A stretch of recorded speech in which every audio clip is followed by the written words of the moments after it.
तो क्या सच में वैसा ही होने जा रहा है जैसा दावा राहुल गांधी कर रहे हैं? क्या सच में मोदी के 400 पर पेच फंस गया है? कांग्रेस जो क्लेम कर रही है उसके मुताबिक क्या सच में शुरुआती 2 पेज में ही 400 पार का नारा कमजोर पड़ गया है, या फिर मोदी को 24 में 400 के पार जाने का चांस अभी भी रियलिस्टिक है? अगर हां, तो यह कैसे होगा और किन किन वजहों से होगा, आज हम आपको इसका पूरा अंकगणित समझाएंगे। 24 के लिए बीजेपी का स्लोगन है, अब की बार बीजेपी 370 पार और एनडीए 400 पार। इसका मतलब है कि बीजेपी को लोकसभा की 543 सीटों में से 68% सीटें जीतनी होंगी, यानी हर 3 में से 2 कुर्सी की जरूरत होगी। यह पॉसिबल है भी या नहीं? अगर हां, तो कितना मुश्किल है? यह डिकोड करने के लिए आपको आजादी के बाद से सभी 17 लोकसभा चुनावों का डेटा बारीकी से स्टडी करना होगा। कांग्रेस और बीजेपी दोनों का नंबर गेम समझना होगा। 1952 के चुनाव में कांग्रेस 479 सीटों पर लड़ी, 364 जीती, स्ट्राइक रेट रहा 75%।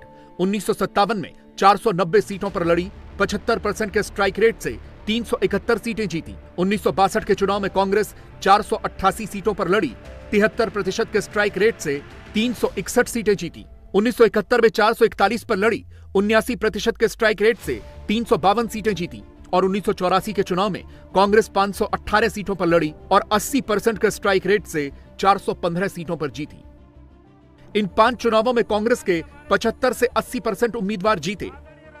रही बात बीजेपी की, तो 2024 के लिए बीजेपी अब तक 432 उम्मीदवार उतार चुकी है।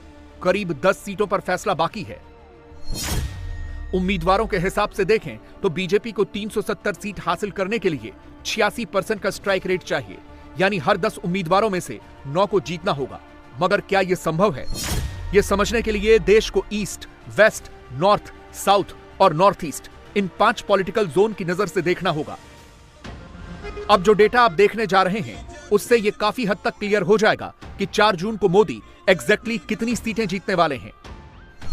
उत्तर भारत में कुल 245 सीटें हैं। 1951 से लेकर 1984 तक के 5 विधानसभा चुनावों में उत्तर भारत से कांग्रेस के 72 से 93% उम्मीदवार जीते। मौजूदा सीटों के लिहाज से कांग्रेस ने जब भी 370 से ज्यादा सीटें जीती हैं, उसे उत्तर भारत में कम से कम 174 सीटें लानी पड़ी। उदाहरण के तौर पर 1951 में उत्तर भारत में कांग्रेस को 203, 1957 में 195, 1962 में 162, 1971 में 181 और 1984 में 227 सीटों पर जीत मिली। इसी पैमाने पर 370 सीटों के टारगेट के लिए बीजेपी को भी नॉर्थ में कम से कम 174 सीटें जीतनी ही होंगी, वो भी 84% के स्ट्राइक रेट से। और यह संभव लगता है क्योंकि 2019 के चुनाव में बीजेपी ने नॉर्थ में 208 उम्मीदवार उतारकर 87% के स्ट्राइक रेट से 183 सीटें जीती थी। यानी 2024 में बीजेपी को नॉर्थ में सिर्फ अपनी मौजूदा सीटें बचाने की चुनौती है। अब पूर्वी भारत का डेटा देखिए। पूर्वी भारत में कुल 63 लोकसभा सीटें हैं। कांग्रेस ने 1951 में 35, 1957 में 30, 62 में 36, 71 में 28 और 84 में 36 सीटें पूर्वी भारत से जीती थी। कांग्रेस ने जब भी पूर्वी भारत से 68% सीटें जीती हैं, तो उसने कम से कम 29 सीटों पर जीत हासिल की है।